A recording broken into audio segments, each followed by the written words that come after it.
Hi, this is Alex Perez. I am HDF's coordinator of programs. Hi everyone, I'm Maria Franco. I am the HDF intern for the semester, and today we're going to talk about the do's and don'ts of the general application. All right, so first up, we acknowledge that this will feel like it's taking forever, especially if this is your first time applying. The perks though is that time is money, and the minimum scholarship award is $750 in exchange of a couple hours worth of your time if you have an awesome application. So, ching, stick through it. We're going to walk you through step by step, so just hang with us.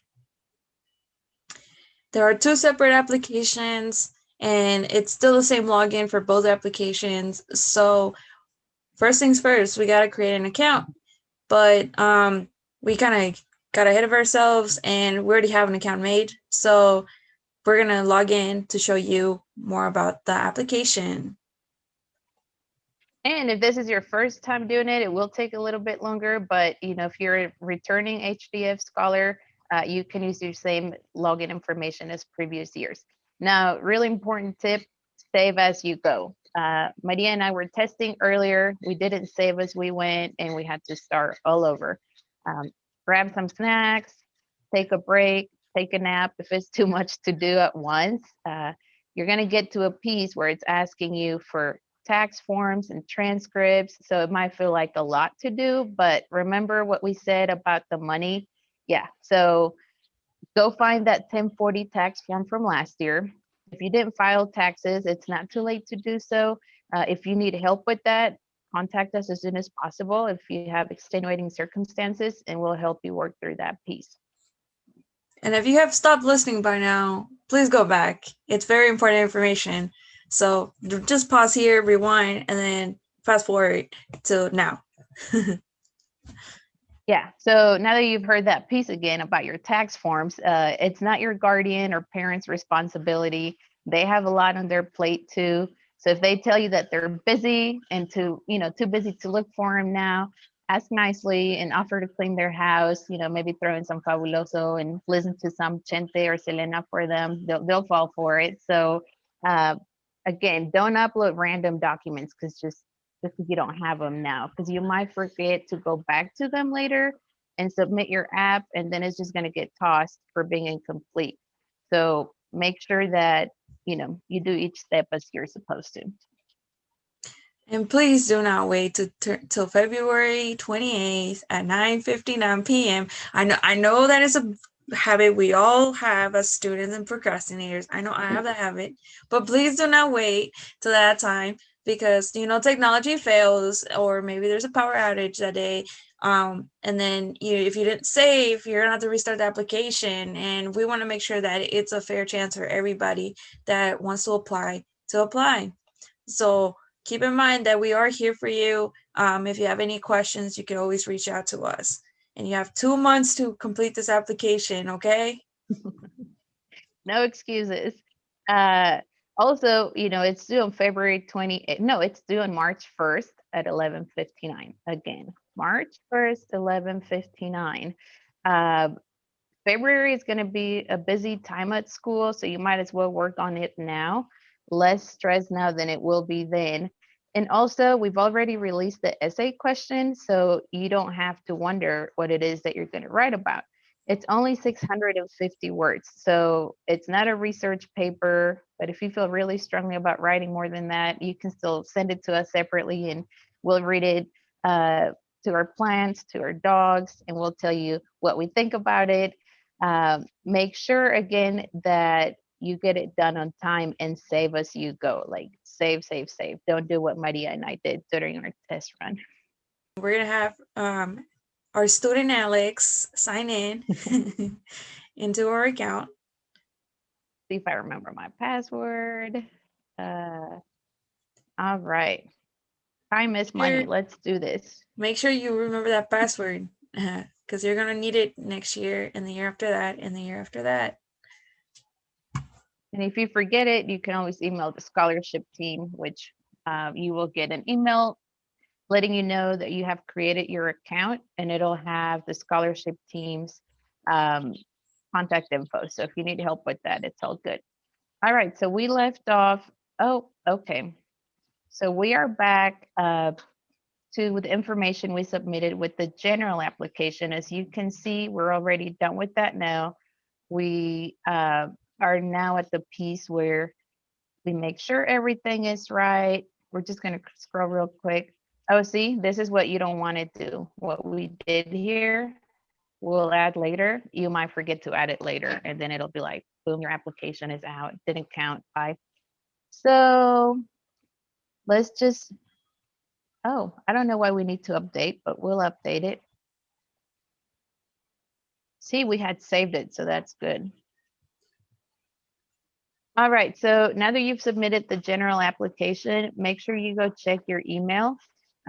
You should have something saying your application has been submitted. That way, you know, for sure you get that it has been sent and you can access it through here. You will actually get 2 emails. So make sure that you save this email account, scholarships that grow your giving org, because that's who's going to be sending you communications about the scholarship across the whole progress. So if you get stuck and need help with anything like password resets, email scholarships at growyourgiving.org, or you can also email us. We'll have our contact at the end. But yeah, double check your email to make sure it's all there. And now let's go to the Hispanic Development Fund actual application. If you look at the top left side of your page, it's gonna say My Applications. And of course, once you're done with your general applications, make sure you click on that. If you already had click on the Hispanic Development Fund application, that just means that it needs your attention and you need to finish the application. So we had started this application, but it's not completed yet. So we're gonna go ahead and finish it today. And it does tell you the status drafted, because we started it yesterday, and then deadline March 1st.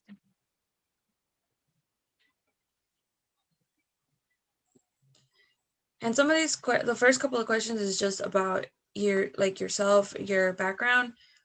So this student, it was born in Mexico, and I ask you if you're bilingual, your ACT, your parents, education. So make sure you ask your parents what was their highest level of education. Some of us know, some of us don't know. Parent one, parent two. Make sure you know which one's parent one and parent two. So if you have your mom for one, make sure it stays as that. Other instances where it will ask you about parent one. So you want to make sure you stay consistent of who is parent one and parent two. And also, if you only have, one guardian or parent, is like parent guardian too, you can just type in like not applicable, because you do have to have an answer. And as Maria said, just keep track of who's guardian one, guardian two, if there are two, and if there is only one, that's fine too. This is the part where we were telling you, you're not going to like it. You're going to get to this piece about taxes and it's going to feel like a drag, but it does need to be completed. So make sure that if you don't have the files now, you can stop, save, go look for them, or you can keep going, but be sure to come back and upload them later. So you would just click on here, save it to your desktop, and you know how to upload a file. But if you do need help, ask us or ask someone. The next couple of questions are if you want to be considered for the Dreamer. For this question, only people that are undocumented or have DACA status can put yes. If you're a resident or citizen, go ahead and put no for this question. We also asked about the HDF Ambassador Program. I would highly suggest you, if you're interested in getting involved with HDF on another level, go ahead and put yes. And if you are not sure, you can ask us for more information. But if you also have too much going on in your life and you know that realistically you can't take anything else on right now, go ahead and say no. It's not going to jeopardize your chances of getting the scholarship at all. This is just if you are all interested. You can always come back and reach out to Maria and say, you know what, I do want to learn more about the ambassadors program. So it's completely up to you. It's not going to hurt you in any way.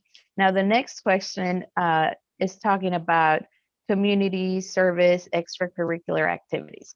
We do realize that in the general application, it already asked you for similar content. So in the general, you listed each activity, how long you've been doing it, or what your family circumstances are. We don't want to be super redundant. So for the HDF application, we want to know more about not only like what do you do or what have you done, what are you involved in, but we want to make sure that this is an opportunity for you to share that, given the pandemic, everything looks different. So, as far as community service goes and your family obligations, have they changed? If so, how have they changed? Like I said, we don't want anything to hurt your chances at getting the application. So, this is an opportunity for you to share more about, if you haven't been able to volunteer or do sports or whatever activities you used to do before the pandemic, let us know. It's only 250 words max. So, it's not another essay or anything. So just tell us briefly what the situation is with your extracurricular activities. If you don't want to get into it and you just want to copy paste what you had in your general application for this section, that's okay too.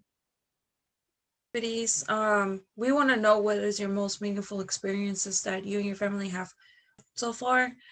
Again, the experience during the pandemic is different for everyone, but we want to know, again, it's not an essay, it's only 250 words. Just briefly explain what has been meaningful experience for you and your family. So, what is your ultimate career goal? It's okay not to know. A lot of people change throughout every year. For example, I walked in thinking that my ultimate career goal was going to be to become a mechanical engineer, but now graduating, I want to be in education, and it's okay to change it. We just kind of want to know what your goal is as of right now, and if you don't have one, pick something that's closest to it that you kind of see yourself going into, and you can change it next year. Here's where we get into the essay. And by now, if you were getting ahead of the curve, you already typed, by this time, you already typed your essay, you edited in Word, just copy and paste it. And like, you just saved yourself like, I don't know, hours of work of trying to think of like what to write and the word count. Because that's the other thing. Some of us have more to say than others, and 650 words is not enough. So if you want to make it to 650 words, that's okay. But if it's a little less than that, that's perfectly fine as well, as long as you get your point across. This is where we are going to take our time to like actually read what you wrote, because we understand that you may or may not have had somebody to talk to, and this is the opportunity for us to see how you have felt and how the pandemic has affected you. All right. So now that you're done with your beautiful essay, we're just going to get to the end of the application, just like any other application. You kind of have to agree, but make sure you read the terms. If something does not make sense, reach out to us. Here's my cell phone number. You can text me, not like at 11 p.m. on February 28th, hopefully a lot sooner than that. And the date, this is going to be, let's see, we're like super getting ahead of ourselves because, now we're on break and we have time. So we just want to get it out of the way and get it done so we can enjoy break. All right. Are we ready, Maria? We good? I believe so, but this is where if you already finished, you think you finished, go ahead and hit finish and submit, and also save your application at the same time. And in this Oh, case, there's some errors in our application, so this is where we're gonna go back and see what the errors are. Right here, where it says, "If other, please describe your family heritage." If you don't have any other, go ahead and put NA, not applicable, because it does have an asterisk, so it wants you to fill it in. All right, we're gonna okay. keep So scrolling. let's see if this gets rid of that. Let's just double check if that red error goes away. Okay, so that did go away.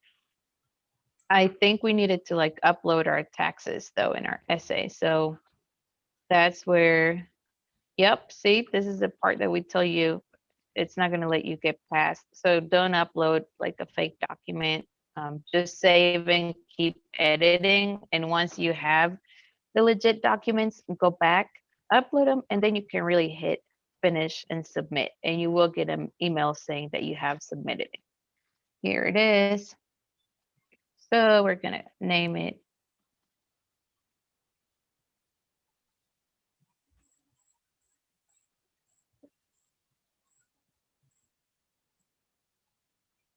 All right, so you can see that it's on there now. I believe that's the only red flag we had. So we should be able to submit it now. Yay! It's done. You did it. All right, so you can see on here that you've completed both applications now.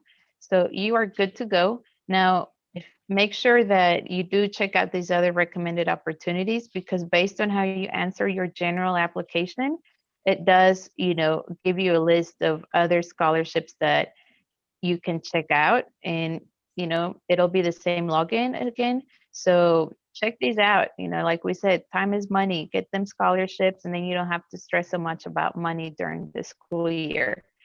Fill out as many as you can and don't forget the deadlines. Very important.